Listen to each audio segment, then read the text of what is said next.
2018년 가을, 대학을 졸업하고 대기업에 다니는 한 신입사원이 돌연 춘천으로 향합니다.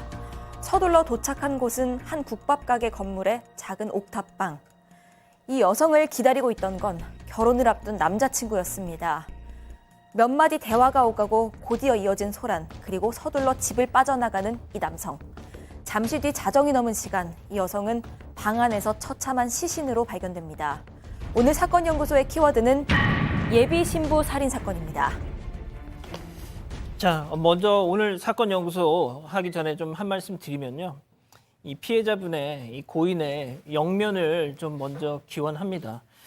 이 사건이 그저 그런 연인 간의 어떤 살인 사건으로 잊혀지지 않기를 바라는 마음에서 오늘 좀 준비를 했습니다. 유족 여러분께서 이 방송을 보신다면 유족 여러분께 좀 많은 양해 말씀 먼저 부탁드리고요. 자, 이 기자 시작을 해보죠. 네, 2018년 10월 24일 밤이었습니다. 피해자는 23살 이모 씨였고요. 이모 씨의 이 아버지가 딸 남자친구의 부모에게 전화를 겁니다. 딸이 남자친구 만나러 간 걸로 알고 있는데 연락이 안 된다. 이런 내용이었습니다. 그 남자친구라는 사람은 28살 신모 씨였습니다. 남자친구인 심 씨의 부모는 이 아들한테 연락을 했는데 아들 역시 응답이 없었습니다. 결국 아들 사는 곳에 가보게 됐는데 그곳에 아들은 없었고요. 여자친구인 이 씨만 숨져 있었던 상황입니다. 자, 심 씨, 어디로 간 겁니까? 남자친구인 심 씨 지인의 집에 숨어 있었던 것 같습니다. 자, 범행 벌어진 시각이 밤 11시 30분인데 자정이 좀 넘어서 바로 긴급 체포가 됩니다. 그러니까 피해자 부모의 연락, 또 이 심 씨 가해자 부모의 방문, 신고, 체포까지 모든 과정이 한 30분 정도 안에 이루어졌던 거 보이고요. 이 목을 졸라서 살해를 했는데 시신을 또 훼손한 것으로 지금 보입니다. 빨리 했는데 15분가량 목을 졸랐고요. 확인 사살까지 했다고 하는데요. 왜 이렇게 했냐니까 피해자가 살아있어서 식물인간이나 장애인 되는 게 싫어서 그냥 완전히 죽여야 되겠다. 이렇게 생각하고 이렇게 범행을 저질렀다고 얘기를 합니다. 교수님, 예.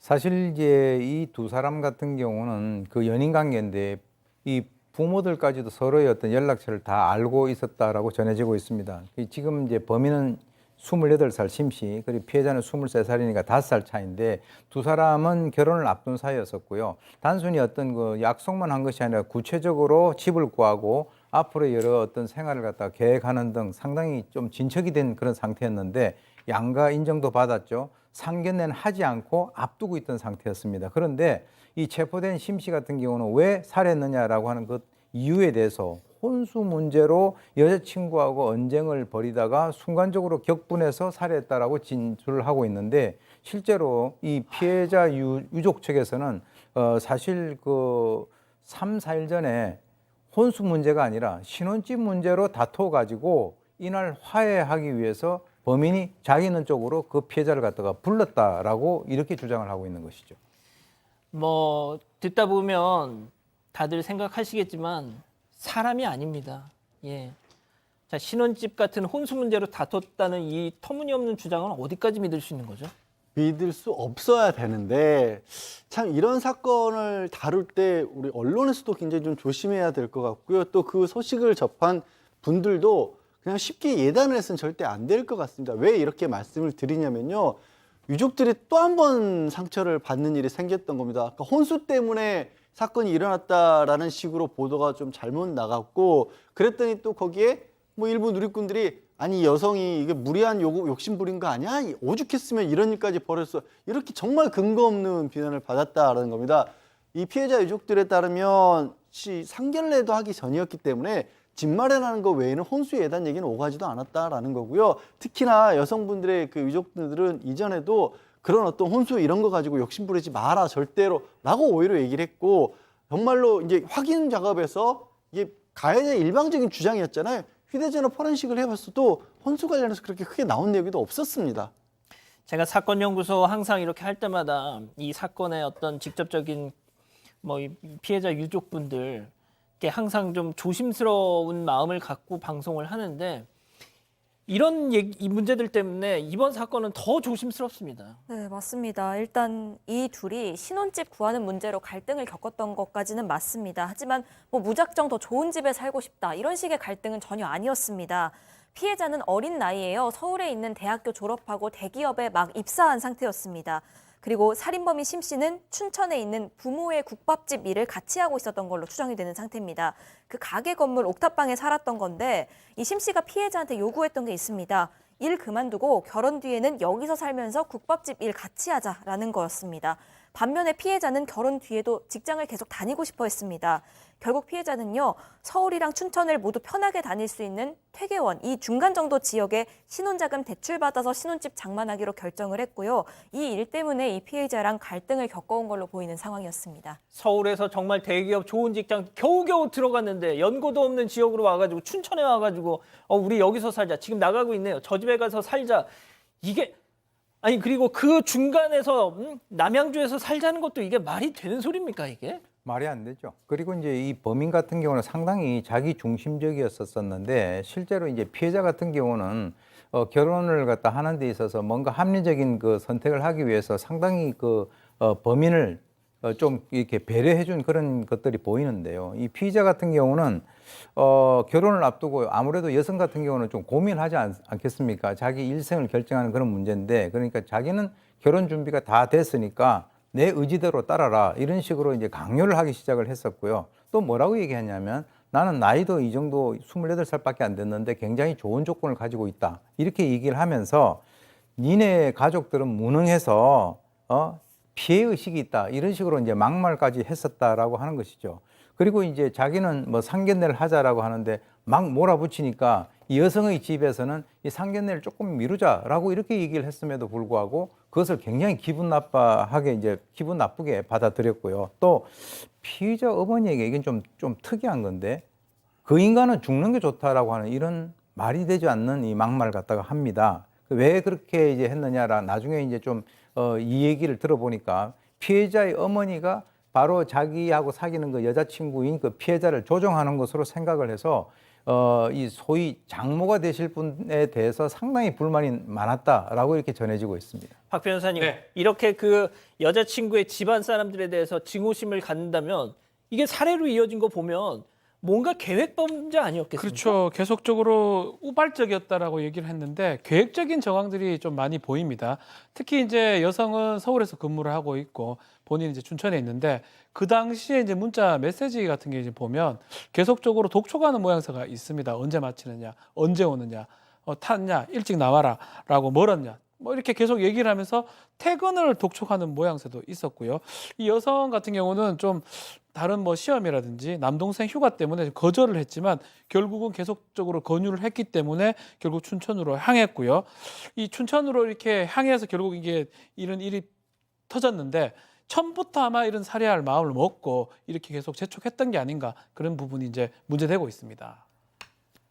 어쩌다 이런 놈하고 엮이게 됐던 거예요, 피해자는? 일단 첫 만남은 4년 전인 2014년이었습니다. 한 스피치 학원에서 스치듯이 만난 사이였다고 하는데 그 당시에 심 씨가 피해자한테 뭐 K대학 다니냐, 나도 그 학교 동문이다라고 얘기를 하면서 접근하고 연락처도 받아갔다고 합니다. 그리고 4년이 지난 2018년에 대뜸 연락을 합니다. 그러면서 나는 사람한테 후광이라는 게 있다는 걸 그때 처음 알았다는 둥 이런 얘기를 하면서 호감 표시를 했고요. 결국 만나게 됐습니다. 둘이 사귀게 된 게 사건 벌어진 지 불과 2-3달 전입니다. 그해 7월에 사귀기 시작을 했고요. 만난 지 한 달 만에 이 남성이 심 씨가 결혼을 밀어붙입니다. 피해자 부모는 한 언론과 인터뷰에서 이렇게 얘기를 하기도 했습니다. 좀 강박적으로 보였다. 성급하다는 생각도 들었지만 그래도 그 당시에는 결혼 전제로 만나는 정도는 괜찮지 않을까 싶었다 했지만요. 춘천에 신혼집 차리자고 고집하고 말도 계속 바뀌고 그럼 결혼을 조금 미루자, 시간을 좀 가지고 준비하자라고 했더니 장모 될 사람인 여자친구 어머니한테 전화를 걸어서 20-30분씩 가리치듯이 혼을 냈다. 좀 정상적이진 않았다. 이렇게 주장을 하고 있습니다. 정상이 아니었어요. 정상이 아니었어요. 접근할 때 뭐 같은 대학 동문이니까 반갑다 이런 식으로 접근했다고 하는데 같은 대학 동문이 아니었고요. 대학을 아예 다니지도 않았습니다. 고등학교 중퇴 학력이었고 그리고 뭐 했던 얘기들 다 거짓말이었어요. 뭐 대학 뭐 국회에서 인턴을 하고 있다거나 아로니아 농장을 하고 있고 뭐 태양광 사업을 하고 있고 전부 다 거짓말이었고요. 사실 피해자 그 부모님도 뭔가 석연치 않았던 부분이 있다고 합니다. 학력이 그렇게나 좋고 경력 좋은데 왜 그렇게 부모님 식당에서 일을 하고 있지? 뭐 이게 나쁘다, 뭐 또 떨어진다 이런 게 아니라 좀 안 맞았다라는 거예요. 아닌 게 아니라 다 거짓말이었다라는 게 나중에 드러났고요. 근데 이 사람이 결혼에 대해서 특히 교제하고 있던 여성에 대해서 좀 강박적인 부분이 그전에도 있었던 것 같습니다. 결혼을 막 이렇게 밀어붙이다가 뭐 자신을 거절을 하거나 헤어지자고 하면 극단적 선택을 하겠다라든가 아니면 폭력적인 어떤 협박을 한다든가 이런 일들이 전에도 있었다라는 거예요. 자, 제가 그냥 이자가 지금 어떤 상태인지 말씀드리겠습니다. 검찰은 사형을 구형했는데 결국 무기징역형을 받았어요. 저는 그것보다도 더 황당한 것이 그때 이 피해자 유족은 딱 두 가지를 원하셨습니다. 사형. 다른 하나는 이자의 신상 공개를 원하셨습니다. 그때 당시 청와대 국민청원에다 그걸 올리셨어요. 20만 명이 넘는 정말 많은 사람들이 저자의 심모, 우리가 심씨라는 것밖에 몰라요. 심씨라는 것밖에. 근데 저렇게 21만 명이 동참을 했는데 결국 저렇게 안 됐습니다. 자, 교수님. 지금 만약에 정말 저게 2018년인데 저 때 정말 제가 오늘 이 기사를 준비하면서도 화가 났던 거예요. 저 때 만약에 지금의 사건 반장이 있었으면 저희는 진짜 미친 듯이 저 인간의 얼굴을 공개하라고 했었을 거예요. 네. 네? 사실 그렇게 하는 것이 정의의 실현이라고 저는 봅니다. 저 사람이 28살 때 범죄를 저질렀으니까 지금 이제 무기징역을 받지 않았습니까? 그러면 계산상으로는 20년 정도 지나면은 가석방이 될 수 있다라고 하면 만약에 저 사람이 안에 들어가서 모험수로 계속 있게 되면 계산상으로는 50세 이전에 나올 수가 있게 됩니다. 그래서 실제로 이제 신상 공개도 안 됐고 또 뭐 어떻게 보면은 50세 이전에 나올 수도 있는 그런 가능성이 있는 그런 상황인데 유족 같은 경우는 사실 이 피해자가 넉넉하지 않는 그런 그 가정 환경 속에서도 열심히 일을 해가지고 나중에 대기업에 들어갔을 때 온 집안 식구들이 전부 다 이렇게 그 기뻐했는데 이런 그 불행을 당했다라고 지금 땅을 치고 있는 그런 상황인데요. 사실 저 사람의 어떤 뭐 여러 가지 어떤 거짓말 하는 이걸 본다면 살면서 사람을 잘 봐야 된다라고 하는 그 말이 정말 실감나는 그런 사건이고요. 다시 한번 이 그 피해자 유가족에 대해서 애도의 마음을 전합니다. 이자의 근황에 대해서 알고 계시면요. 신모, 저희한테 제보 좀 해주십시오. 자, 사건연구소 이렇게 정리하고요. 가족 여러분, 잊지 마시고 구독과 좋아요 알림 설정 여기.